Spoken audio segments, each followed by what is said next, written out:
Win big in 2023 with Team Sync from RotoBaller. Import your fantasy teams and sync your leagues. Get customized tools and tailored advice for your specific rosters and scoring settings, including live recommendations from the Live Draft Assistant, Free Agent Finder, and Lineup Optimizer. Sync an unlimited amount of NFL, MLB, NBA, and NHL fantasy teams from all of the major fantasy platforms. Get a discount for any premium pass using my promo code KNUCKLER, KNUCKLER. Just visit rotoballer.com/radio and start rotoballing like a boss. Holidays are coming up. Makes a great gift for that rotoballer in your life. And this podcast is brought to you by Parlay Play Fantasy Sports. Use my referral link and my referral code RotoBrady. Get a sweet, sweet deposit bonus when you sign up there. They've got free contests. They got paid contests, parlay player prop contests. Lots of fun on that platform. Go check it out. And what is up, everybody? This is Brady Grove bringing you episode 117 of RotoBaller's official MMA podcast. Tap that. And we are looking forward to UFC Austin this weekend. And a lot has happened since I last spoke with you all. Let's see, Thanksgiving passed. We had UFC pay-per-views, sweet Bellator action, the PFL championships. And by the way, my son, Silas James Grove, was born on November 15th, 2023. It's been a crazy couple of weeks. So, with a couple of weeks past since I last did this, we're going to get right into it. We got 13 fights on this fight night card. This is going to be at 4 p.m. on Saturday. That means I will be in the RotoBaller MMA Discord doing the DFS/sports betting Q&A from 2 to 3 p.m. on Saturday. Be there, be square. 13 fights. Starting off, women's flyweight, Jamie Lynn Horth out of Canada against Veronica Hardy. Welterweight, Wellington Turman against Jared Gooden. Ihor Potieria at light heavyweight against Rodolfo Beato. Featherweight, Steve Garcia against Melchizal Costa. Ooh, that's a tough one. Lightweight, Joe Selecki and Drakkar Klose. Middleweight, Cody Brundage and Zach Reese. Women's bantamweight, Misha Cupcake Tate, the legend, taking on Julia Avila. Middleweight, Ponaheli Soriano against Dustin Stoltzfus. Clay Guida, the Carpenter, at 38 and 23 as a professional, taking on Joaquim Silva. God, Clay Guida back in there. Welterweight, Sean Brady against Kelvin Gastelum in a dogfight. Bantamweight, Rob Font taking on Davison Figueiredo, coming up in weight class. Co-main event, this was supposed to be Dan Hooker versus Bobby Green. Dan Hooker had to pull out with an arm injury. Unfortunately, we were also supposed to have Jared Cannonier versus Roman Dolidze on this card and Khalil Roundtree versus Azamat Murzakanov. That didn't end up happening, but it is Jalen Turner versus Bobby Green in the co-main event. And then the main event, a lightweight matchup between two top 10 lightweights, Beneil Dariush against Arman Sarukian. And not a lot else going on in MMA this week. I know one's doing some Friday morning fights on the East Coast time zone. There's some boxing this weekend. Other than that, it's starting to heat up again next week. PFL Europe, one fight night. Octagon, another UFC fight night. Devin Haney. So, but this week we can all put a microscope on this UFC Austin card. Let's get right into it. Starting off, Veronica Hardy versus Jamie Lynn Horth. And, of course, there we go. Jamie Lynn Horth, the minus 185 favorite. Veronica Hardy, the plus 154 underdog. Let's start with Jamie Lynn Horth. 6-0 as a professional, 33 years old. One UFC fight under her belt. It was a unanimous decision win over Haley Cowan. That was back in April of this year. She outstruck Haley Cowan 76-63, did get taken down twice. Veronica Hardy has done not much winning in the UFC. She is 2-4. Losses, I mean, granted, losses to Ashley Evans Smith, Andrea Lee, Jillian Robertson, Bo Malecki. Mixed level of competition there. She got finished twice in that stretch. Outstruck and outtaken down by the likes of Andrea Lee and Ashley Evans Smith. She beat Polyana Viana with an early armbar August of 2019. There was a Obviously, she didn't fight from March of 2020 in the UFC until March of 2023. She recently returned and got a solid victory over Juliana Miller, who has not looked great since her time on The Ultimate Fighter. She outstruck Juliana 62-30, took her down 4 times. That's a tough one. I'm tempted. This is one where I'd love to say, like, take Veronica Hardy plus 154.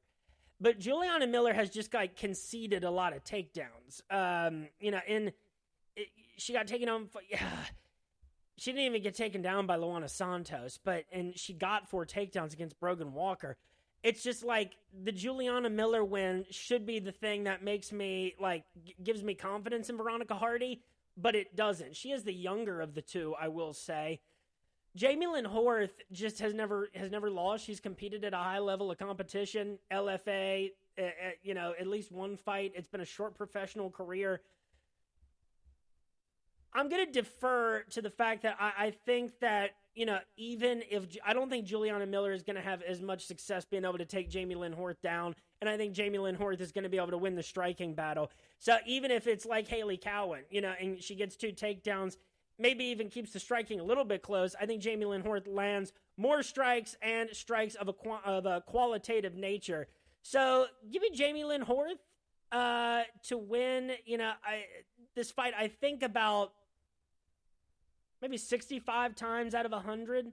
And I think that the most likely scenario here is Horth by decision. That is plus 150. Hit it. Ow! Next up, we got Jared Gooden and Wellington Turman, I think. Yeah, Jared Gooden and Wellington Turman in a welterweight matchup. Gooden, the plus 170 underdog. Wellington Turman, the minus 205 favorite. Let's start with Jared Gooden. 1-4 in his time in the UFC, stretching back to November of 2020.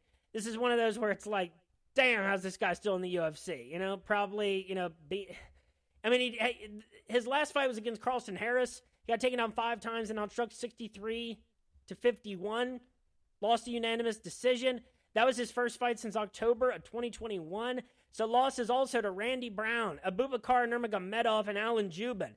Not a horrible level of competition. And even against, the likes of Jubin and Randy Brown, he landed a combined 181 strikes. But his only win is against Nicholas Stolze, and that had to come by first-round knockout back in July of 2021. Turman will be at a 5-inch reach disadvantage. He is 3 years younger, has done a little bit more winning, and of a pretty qualitative, some solid wins. Losses to Carl Roberson, Andrew Sanchez, Bruno Silva, Andre Petrosky, very understandable, November of 2022, and then most recently, a loss also to Randy Brown. June of this year, lost a unanimous decision, got outtrucked 64-55 and taken down twice. He does have wins over Misha Serkinov by second-round armbar. He beat Smiling Sam Alvey, which means nothing really in terms of, and by split decision, by the way, and then Marcus Perez. Dude, I don't know, man. Like, do I think Wellington Turman is going to be able to, Marcus Perez and Sam Alvey, never mind. Like, those 2 wins are not that good. They were really close, too. Like, he could have lost those. Misha Serkinov, he was able to put away. The losses that he's taken, they're to good fighters, but that's also the case for Jared Gooden. I don't know, man. That is kind of a flip of the coin. I think this is kind of a 50-50 fight. Jared Gooden will have the 5-inch reach advantage. Maybe that is at least enough to, keep Turman from taking him down, which he doesn't do a whole lot, but he's done in the close victories that he's had. I think that'll be enough. I don't know. Yeah, I think that's a 50-50 fight. Give me Jared Gooden plus 170. How it happens, I don't know. I'm not picking a method of victory there. I'm going with a straight-up victor. That's the only bet I would place in that fight. That's a weird one. Next up, we got Rodolfo Bellato against Itor Potieria. The plus 300 underdog. Bellato, the minus 380 favorite. Let's start with Bellato. 2 Contender Series fights. He got knocked out by Vitor Petrino September of 2022 and outstruck 42-18. He did get a knockdown in that fight before getting knocked down and out in his own right. Then, October of this year, gets a second-round knockout, landing 81 strikes against Murtaza Talia. Beato, nicknamed Trator. I don't know what that means in Portuguese, but I bet it's cool. He's 11-2 as a professional, born in 1996. Potieria will be at a 2-inch reach disadvantage. He is also born in 1996. This is a weird one, right? Because, the record-wise. Potieria has a win in the Contender Series, September of 2021, a first-round knockout over Lucas Sudolski. His 2 losses. Every fight he's been in the UFC has ended in a knockout, whether he's won or lost. Losses. July 2022 to Nikolai Nagumarianu. He at least landed 38 strikes. He did get taken down twice in that fight. Those are the only takedowns that have been landed on him or landed by him in his entire run in the UFC. He gets a first-round knockout over Shogun Rua. January of this year. My God, is that how long this year has been? Shogun fought this year? Dear Lord. Then his last time out, got knocked out in the first round by Carlos Ulberg, which I'm not going to hold against him. Carlos Ulberg, for a certain level of competition, my God, he's on a 5-fight winning streak, and he's won 5 of 6 in the UFC, with his only loss being to Kennedy and Chekwu. So, and he's fighting Dominic Reyes next, dear Lord. Oh, man. It's just really weird to me that, Beato has a loss on the Contender Series to Vitor Petrino, who has not lost in the UFC. He's knocked out Modestas Bukauskas, beaten Anton Turkalej, got a submission against Marcin Prachnio, so we can't hold it against Beato too much. So here's the real thing. I think this fight ends in a knockout. I think that, we've seen that Potieria against the likes of an Oldberger and Nagumarianu is coming up short. I think that a lot of light heavyweights that night, January 21st of this year, would have beaten Shogun Rua because he's been in a ton of wars. He's super old and damaged, as much as that pains us all to say. I think that we do have to give Beato some of this benefit. I'm willing to give Potieria the fact that, he's 2-2, counting the Contender Series. The guys that have beaten him are not that bad. But I think that Beato is of the level maybe of at least close to Nikolai Nagumarianu. So I do think that Beato wins this fight 75, maybe 80 times out of 100. But I actually think minus 380 is kind of crazy. I don't know about betting a straight-up victor here. Beato by TKO knockout, minus 103. I think that is the method of victory to go for if you're going Beato. If you're going Potieria, I think that you're hoping that he lands a big shot. That's plus 575. I don't hate that at all. I think either way, if you're betting that fight, bet that ends in a knockout. At least for Beato, betting inside the distance, minus 250, I don't think is a horrible number to get. Next up, we got Steve Garcia and Melquizael Costa at featherweight. Costa, the minus 258 favorite. Garcia, the plus 210 underdog. Costa, 1-1 in the UFC. His debut January of this year was a second-round rear naked choke loss to Thiago Moises. He got taken down 4 times. The striking numbers were pretty close. Then he ends up beating Austin Lingo by unanimous decision July of this year, outstriking him 100-39 with 3 takedowns in his own right. Steve Garcia, on the other hand, 4 years older. He will have a 4-inch reach advantage. He's won 3 fights out of his last 4 against Charlie Ontiveros by second-round knockout. He got knocked out by Mahashate June of last year. Then October 2022, a first-round knockout over Chase Hooper. And then a second-round knockout against Shailin Nurdanbeki. This is a tough one, too. Costa looked really good against Austin Lingo, for sure. Steve Garcia is not Thiago Moises. I think that, maybe if Steve Garcia's number was a little bit higher than plus 210, maybe I'd really like him. But that's not where it is. This is a tough one, too. There's a lot of these fights kind of in these situations with these heavy numbers and guys with, some experience disparity. Let's take a look at what Austin Lingo was up to before Costa beat him. Not doing too good. He currently 2-3 in the UFC. After that loss to Costa, lost to Nate Landwehr, Yusuf Zaleo, and then Costa wins over Jacob Kilburn and Luis Saldana. I don't know, man. Steve Garcia has been winning at a pretty good rate. The only issue is I think you might have to knock Costa out, and that sounds very difficult to do at this point for Garcia. Costa at 20-6 as a professional, 27 years old. He's never been knocked out technically in his career. I guess he did lose one by retirement. Mostly been subbed. 1 lost by knockout, 2 by submission, 3 by decision. This is a tough one. I don't know. In terms of method of victory,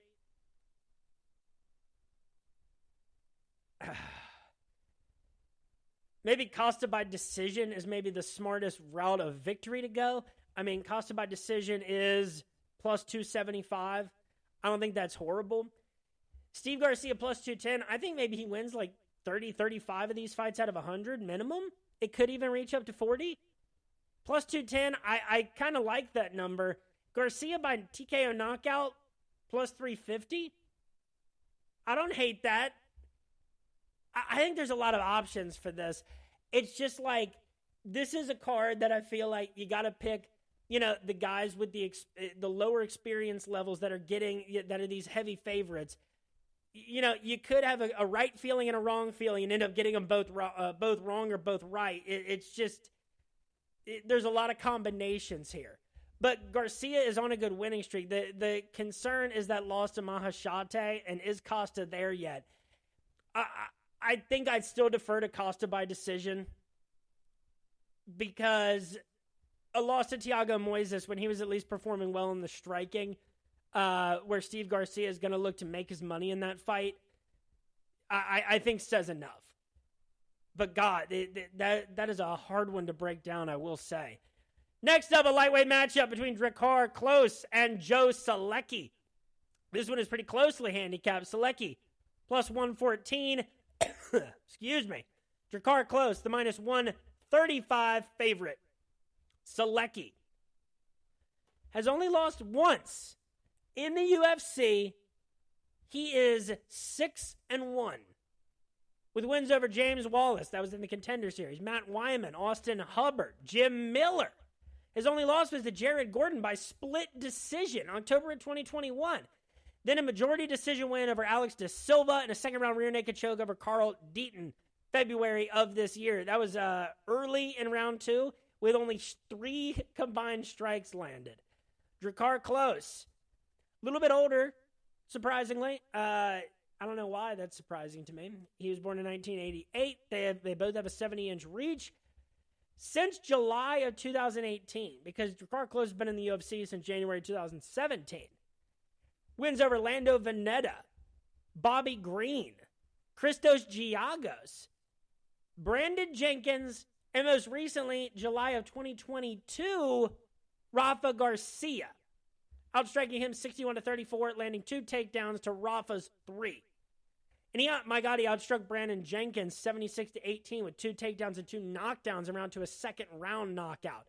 Landed 99 strikes against Christos Giagos, 58 against Bobby Green. Bobby Green landed 92.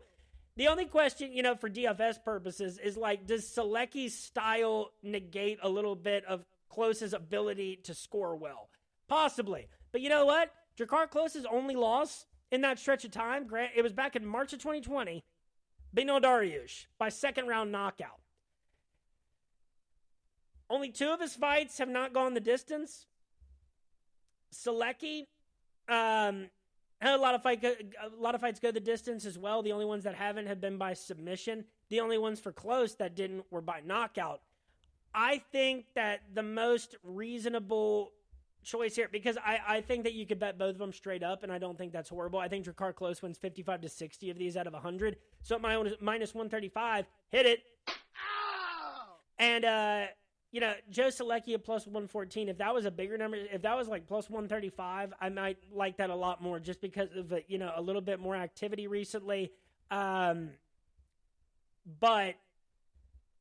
close by decision, plus 175. I think that's solid. Close by knockout, plus 300. I think that's the second best option. And then Solecki by decision. That's plus 300. And then Selecki by submission plus 350. That's probably the second best option. The only one of these two that I would consider in DFS, obviously, being Drakkar Klose. Next up, we got a middleweight fight between Zach Reese and Cody Brundage. Zach Reese is the minus 225 favorite. Cody Brundage, the plus 185 underdog. Let's start off with Cody Brundage. Only one win since July of 2020. He's been active. He fought 3 times in 2022, already fought 3 times in 2023. There was that DQ in round 1 against Jacob Malkoun September of this year. UFC Fight Night, Fiziev versus Gamrot. 3 losses in between to Michael Alexijuk, Rodolfo Vieira. Very understandable. He got finished in both of those. And then to Cedricus Dumas in what was a horrible fight. 20 strikes combined, 2 takedowns for Brundage. And I almost thought, I guess Dumas did win that fight. But maybe I'm wrong because Dumas is the one who definitely lost to Abu Azaitar. But he definitely beat Cody Brundage. It was just an incredibly non-impressive performance. And Cody Brundage won that DQ fight against Jacob Malkoun. That's his only win, in the last year.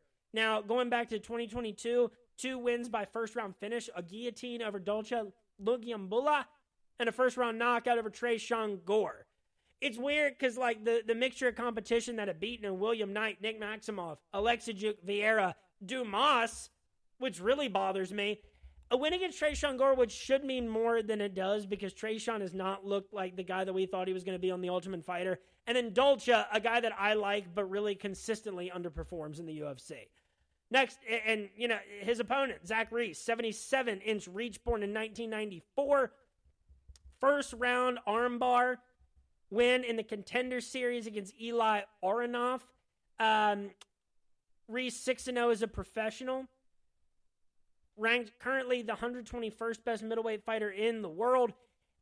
His competition level going into the Contender Series was not much. I mean, the record of his 2 last combined opponents in Fury FC was 11-13 before fighting in the Contender Series.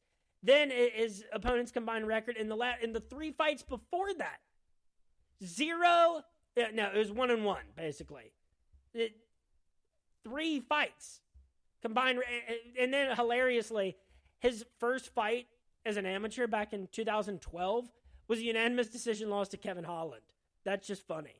So I think you really got to believe in Zach Reese here to think that, but also you got to look at Cody Brundage's, record and say what have you done lately?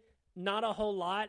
Zach Reese at least look, impressive enough. Again, my issue is that early in round 1, he had already been taken down once by Eli Aronoff. He got the submission.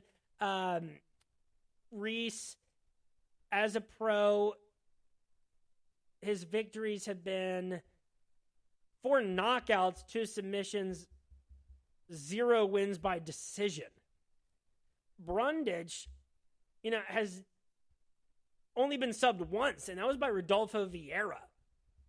He's been knocked out several times by Alexijuk and by William Knight. I don't know, man. This is a really, really weird one. Maybe call me crazy, and some people might, even though Cody Brundage, with your last few fights. But I'm not impressed by your performance, and I look forward to... And you might be tempted to say, don't do this, you cannot do this, But I don't know. I think Cody Brundage wins this fight.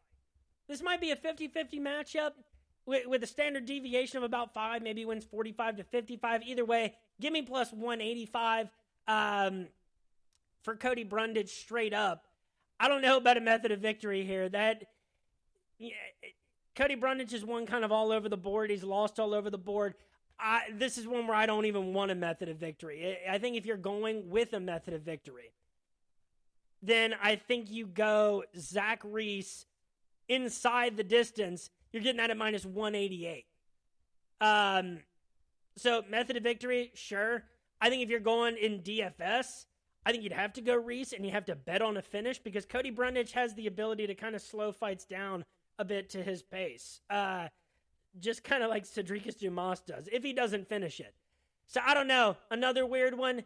But this is one where I'm going to go the underdog over the guy that has the less experience. Brundage, straight up to win, plus 185. Next up, we got a women's bantamweight matchup between Julia Avila and Miesha Cupcake Tate, the legend. Break out the red panties. Love to see Miesha in there again. Miesha is going to be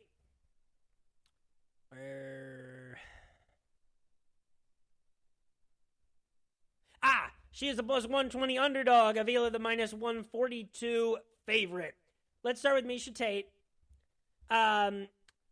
So she had that hiatus from November of 2016 where her last fight was Raquel Pennington. Then she comes back July of 2021, gets a third round TKO over Marion Renault. 65-25 on the striking, 3 takedowns to nil for Tate. That was Marion Renault's retirement fight. And then, since then, has lost 2 in a row. 2 relatively close fights against Ketlin Vieira and Lauren Murphy. She landed a combined 207 strikes in those fights. Lauren Murphy got her down twice.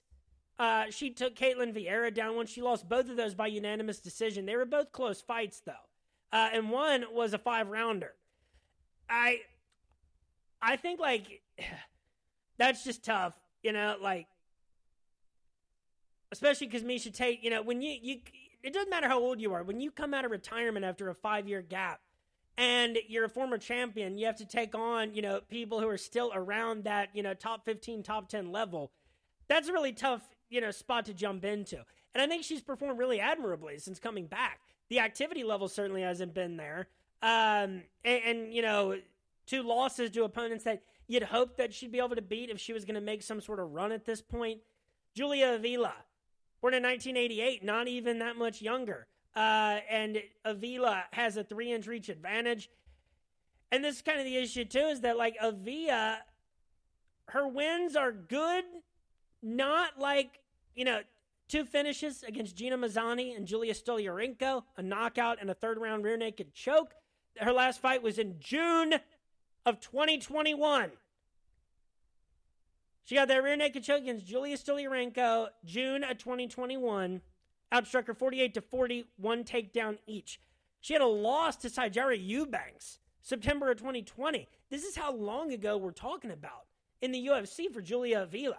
And the wins, Pani Kianzad, that might be that or Stoliarenko is the best win. Mazzani, that win is not that meaningful, and a loss to Sijara Eubanks is kind of concerning, even though it was years ago. That's still not a loss you want to see on anybody's resume. I don't know. I might be crazy again. And maybe I'm picking a little bit with my heart. I'm just not that impressed with Julia Avila. I think that this is a fight that's kind of designed to give Miesha Tate a really good chance in. Again, I think that this is 50-50. What the hell? Give me Miesha Tate plus 120. I think she gets it done by unanimous or by decision. Tate by decision is plus 175. Again, this is one where I do not feel compelled to take a method of victory pick because it's so closely handicapped. I think if somebody does get a finish, maybe I say, Tate hasn't been finished since Amanda Nunes. So I think that this fight probably goes the distance, especially since it's 3 rounds. I think maybe they're both equally. I think Tate might get a TKO. I could maybe see that.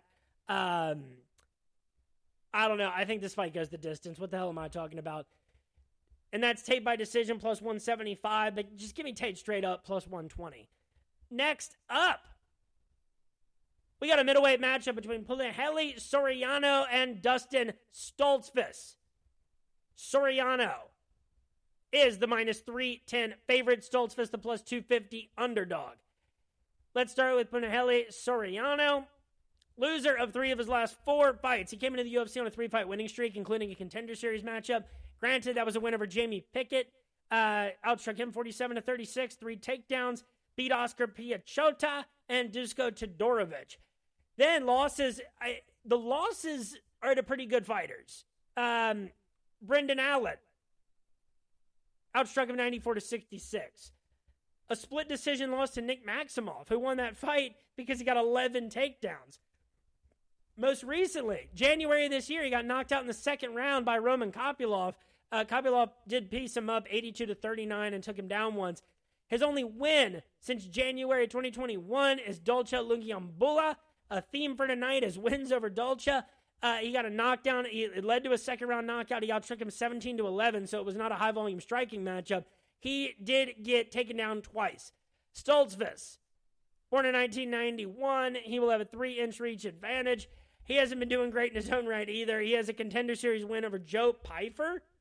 Pyfer, who has looked really good since then. Then losses to Kyle Dawkins, Rodolfo Vieira, who he outstruck 67-49, but he got taken down 3 times, ultimately submitted. Submitted in the third round by another third-round rear naked choke. Gerald Meerschaert, even though he got Meerschaert down 4 times, there were only 23 strikes landed at that point in the fight combined. His only win since that Contender Series victory is Dwight Grant, a unanimous decision. He got outstruck 52-49, but he got 2 takedowns. And then last time out, gets knocked out in the first round by Abus Magomedov, September of 2022. Yikes. God, man. That is a tough one to call. I mean, my biggest question is, like, why is this so widely handicapped? That's the one I can't understand. I mean, Stoltzfus has, like, maybe the best win of either of them. Maybe, if you're talking Joe Pyfer. God, this is a tough one to call.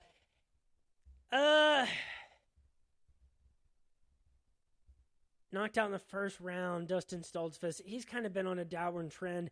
At least Punahele Soriano has, been in some closer fights. The Maximoff fight could have gone either way. He did land 66 strikes against Brendan Allen. Yeah, give me Soriano to win this, minus 310. And, 3 of his 4 UFC wins are by knockout. I think that's how he gets it done. So give me Rodolfo Vieira. I think he wins, Rodolfo Vieira. Punahele Soriano. I think he wins this fight like 75 times out of 100. I'm not touching a straight-up victor here. I think the better straight-up victor number is plus 250 for Stoltzfus, but I think the best bet here is Soriano by TKO knockout minus 105. I think that's the best number you're going to get on this one. I'm not touching either of these guys in DFS. If I am, it's Soriano because of the knockout potential, and he's actually had fights where he's landed a good volume of strikes. But both of these guys have been in fights where it's like, dude, what was happening that entire matchup? So, yet another weird one, but a fun one to try to break down. Next up, a lightweight matchup. We got 5 fights left. Clay the Carpenter Guida against Joaquim Silva. Guida has been fighting in the UFC since like 2006. He's been in some of the greatest fights of all time. Guida, the plus 250 underdog. Silva, the minus 310 favorite. Let's start with Clay the Carpenter. His first fight was in Strikeforce in 2006. He fought twice there against Gilbert Melendez, Josh Thompson. Had a fight in the WEC. In the UFC, fought the likes of Dean Thomas, Tyson Griffin, Roger Huerta, Mac Danzig, Nate Diaz, Diego Sanchez, Kenny Florian, RDA, Takanori Gomi, Showtime Pettis, Ben Henderson, Graham Maynard, Hatsu Hayoki, Chad Mendez, Tatsuya Kawajiri, Dennis Bermudez, Thiago Tavares, Ortega, Joe Lozon, Charles Oliveira. He beat BJ Penn. That's back in 2019. A loss to Jim Miller, a loss to Bobby Green. Now we're to 2021. All right, where he has won every other fight coming off a loss. Beat Michael Johnson by unanimous decision. Lost a split decision to Mark Madsen.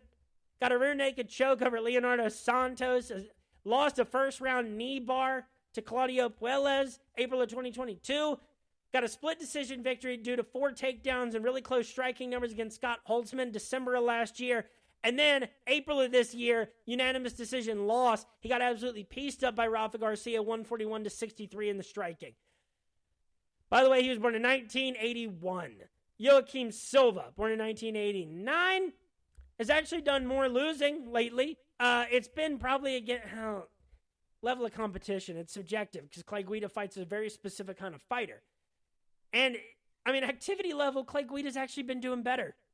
You know, like, the losses for Silva to Nasrat Haqparast got knocked out. Ricky Glenn got knocked out by him. Silva got knocked out by Ricky Glenn. His win was by a flying knee over Jesse Ronson, October of 2022. And then most recently loses to Arman Sarukian, 80-23 on the striking, 4 takedowns around to a third-round knockout for Sarukian. That was June of this year.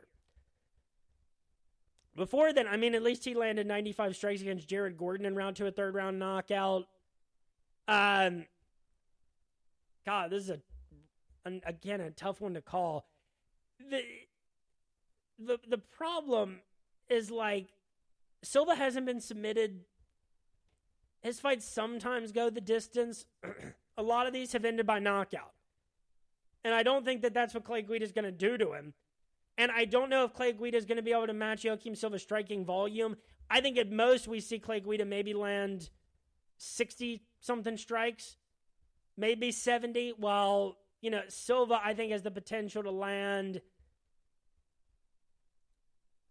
I don't know, in the 90s, maybe 100. It's just weird. You know, maybe Guida goes for a couple of takedowns, and maybe he gets them. It's just, how do you call how a Clay Guida fight's going to go? And his wins have been so, you know, against Santos and Holtzman, whatever. The losses are kind of like, you know, to how you'd expect them to go, especially since June of 2020 when he fought Bobby Green. Am I that confident that, like, I mean, Clay Guida hasn't been knocked out since Brian Ortega, June of 2016. Good Lord, this is another hard one to pick. Don't do this. You cannot do this, you know? That's almost a note to myself. I don't know, man. Like, I think you got to defer to Silva here. Maybe he wins this fight 75 times out of 100. It's kind of the same situation as Stoltzfus and Soriano, just in terms of how I feel about the handicapping. You know, maybe Guida's the better number at plus 250. And I don't know if I think if I'm going to pick Silva, I think you have to go Silva by decision and make it plus 225. I think that's the best value you're going to get. If you're going Guida, you go Guida by decision plus 550 or Guida by submission plus 1,400, even though Silva's never been submitted. Guida remains, you know, a weird kind of junkyard dog, even though he's old and has been in 1,000 high-level fights. Silva by TKO knockout, that's plus 150. I don't know. That's probably second best to Silva by decision. I think those are the two that you got to roll with. Weird. Next up, Sean Brady and Kelvin Gastelum in a welterweight matchup. Sean Brady is the minus 122 favorite. Kelvin Gastelum the plus 102 underdog. Let us start with Kelvin Gastelum. The dog here, coming off a win against Chris the Action Man Curtis, April of 2023 by unanimous decision, outstriking him 83-70. He's only fought killers for a long time now, dating back to, my God, let's rattle these off. Since November of 2014 for Kelvin Gastelum, Jake Ellenberger, Tyron Woodley, these are just the guys he's fought. Nate Marquardt, Neil Magny, Johnny Hendricks, Tim Kennedy. He got wins in those last two. Fought Vitor Belfort. That ended up being a no contest. Chris Weidman. Michael Bisping, who he beat with a first-round knockout. Jacare Souza by split decision. Then he lost that fight to Israel Adesanya. Loses 3 in a row to Izzy, Darren Till, and Jack Hermanson. Gets a unanimous decision victory February of 2021 over Ian Heinich. Got 6 takedowns in that one. Then he loses a unanimous decision to Robert Whittaker. Another unanimous decision to Jared Cannonier in a pretty close fight. He outstruck him 89-81, but did get knocked down once. And then bounces back really nice against Chris Curtis, April of 2023, almost 2 years since his last fight against Cannonier. Sean Brady, born in 1992. He will have a 1-inch reach advantage. He won his first 5 fights coming into the UFC against Court McGee, Ismail Nardiev, both by unanimous decision. 2 straight submission victories then against Christian Aguilera and Jake Matthews. Then a unanimous decision victory over Michael Chiesa. He got outstruck 29-18, but got 5 takedowns to 1. Then he lost his last time out. He got knocked out in the second round by Belal Muhammad. That's all the way back in October of 2022. I'm just not impressed by Sean Brady's wins. You know, like, just the level of competition. Matthews and Chiesa, obviously, are, you know, the best. He did land 119 strikes against Court McGee. He's fought, you know, Court McGee is kind of like a junkyard dog, but just a way lesser, you know, brand of it than is Kelvin Gastelum. To get knocked out and finished by Belal Muhammad, you know, that's a weird thing. Because that's Belal's only TKO knockout since September of 2016. Kelvin Gastelum is going, you know, the win against Chris Curtis says a lot. I think Kelvin Gastelum ends up outstriking Sean Brady. I think he lands more and at least keeps it close, and I think he puts Sean Brady in more danger.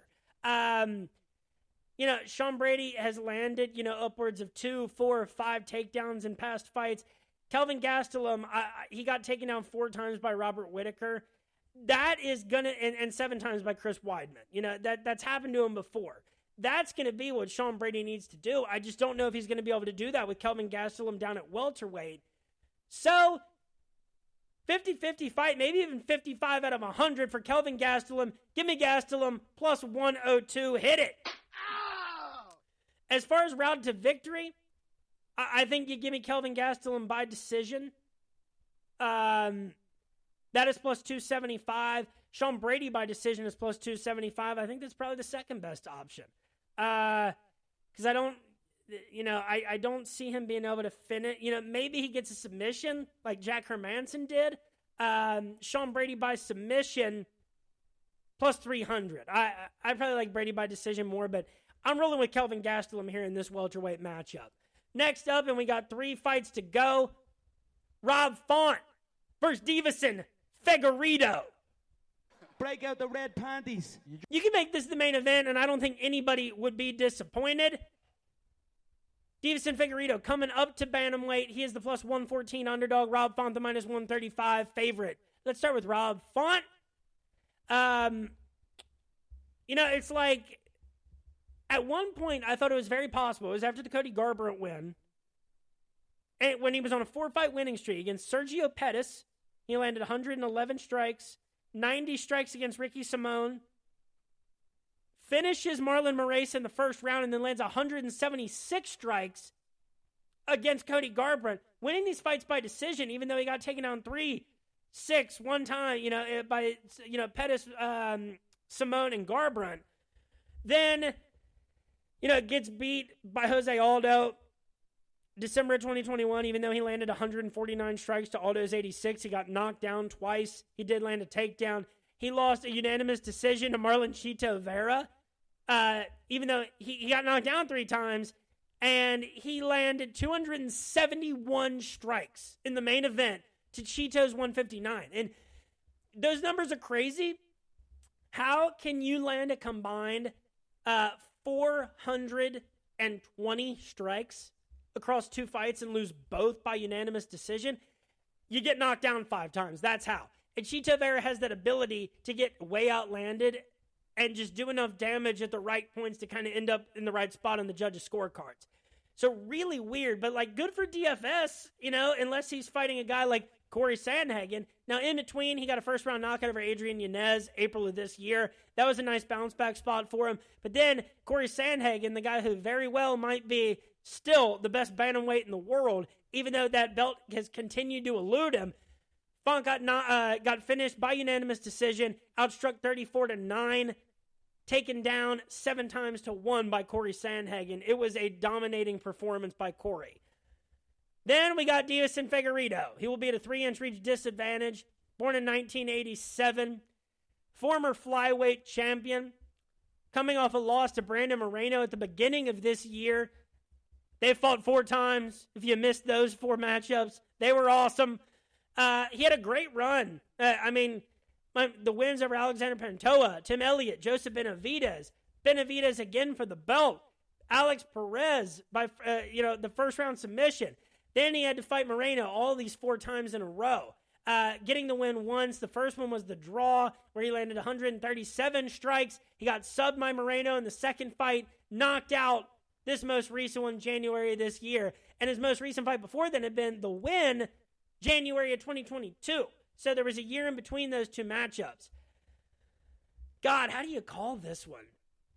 Historically, Matt, like a champion, especially one like Figueiredo, who is now 36, or about to be 36 in like 3 weeks, if I'm doing that math right.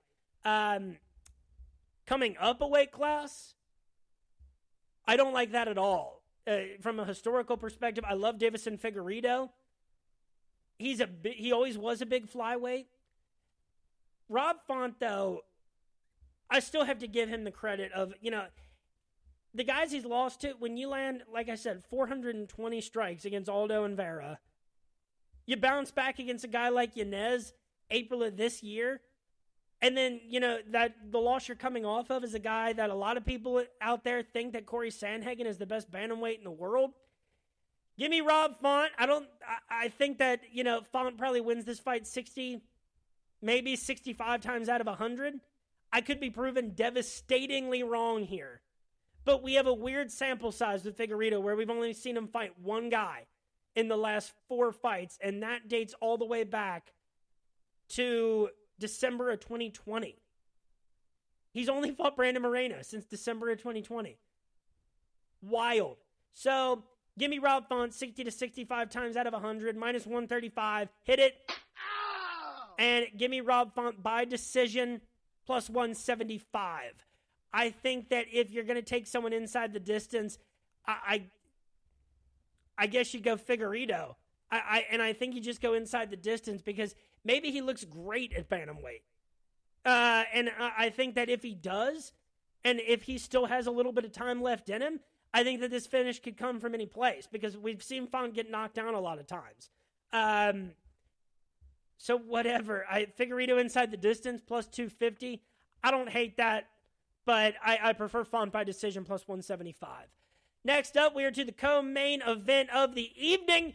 It is a lightweight matchup between Jalen Turner and Bobby Green. It's supposed to be Dan Hooker and Bobby Green. We're getting Jalen Turner and Bobby Green. Jalen Turner, the minus 198 favorite. Bobby Green, the plus 164 underdog.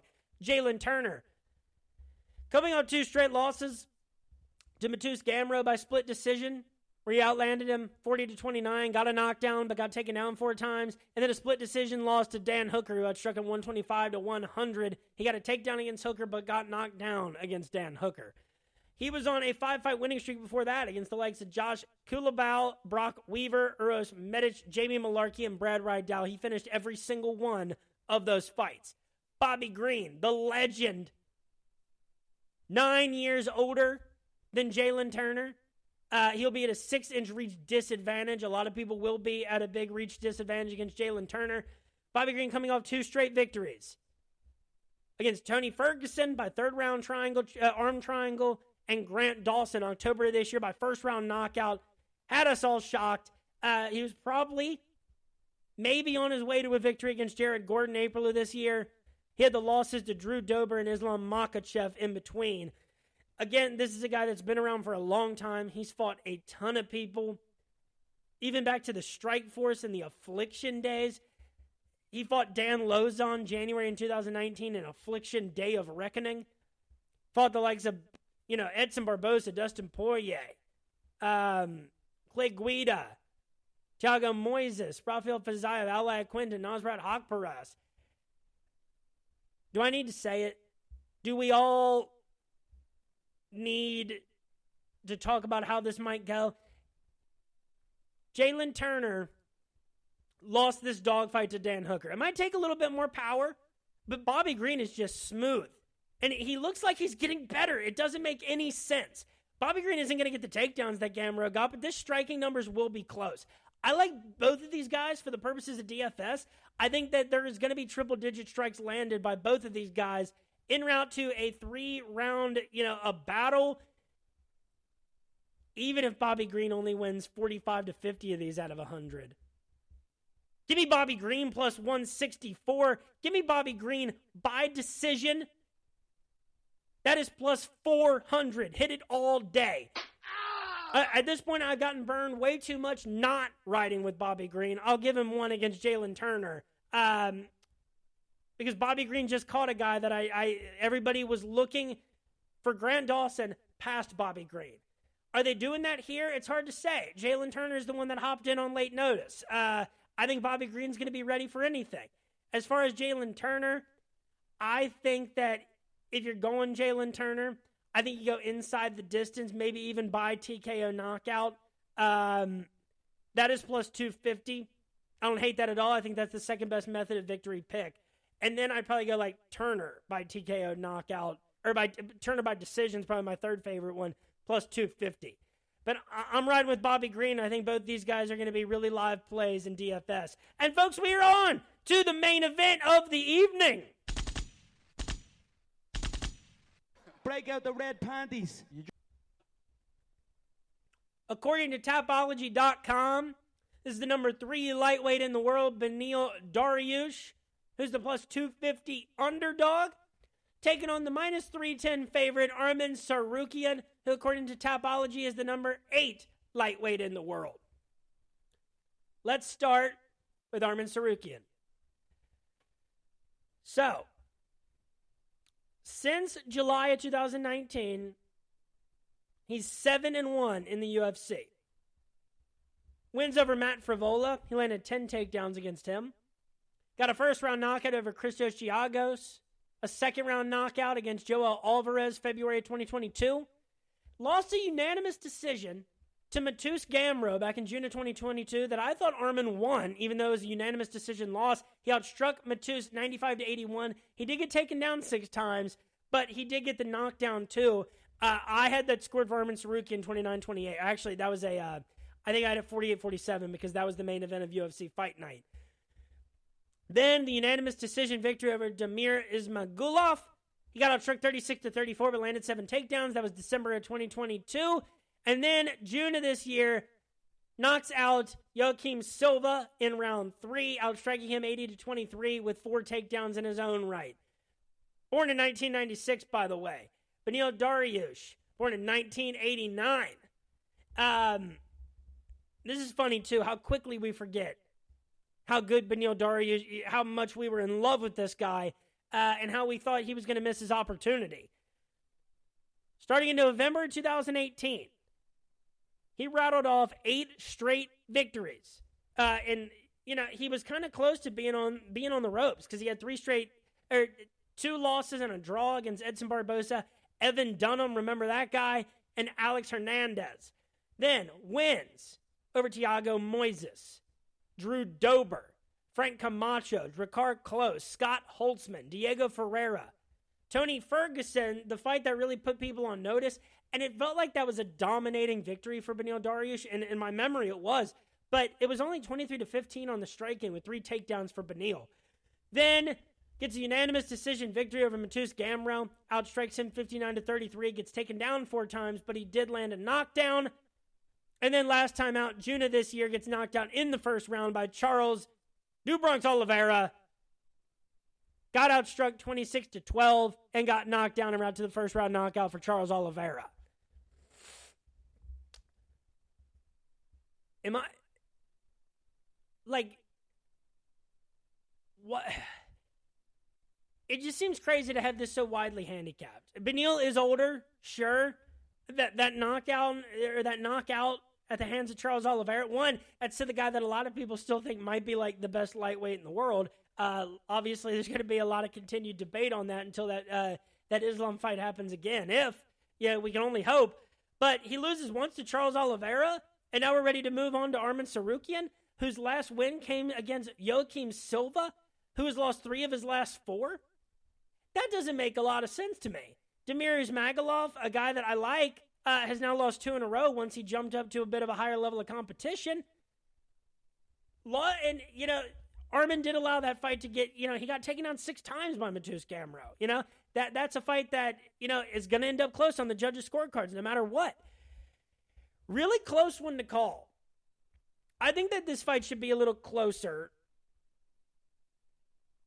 And I don't know if I think that,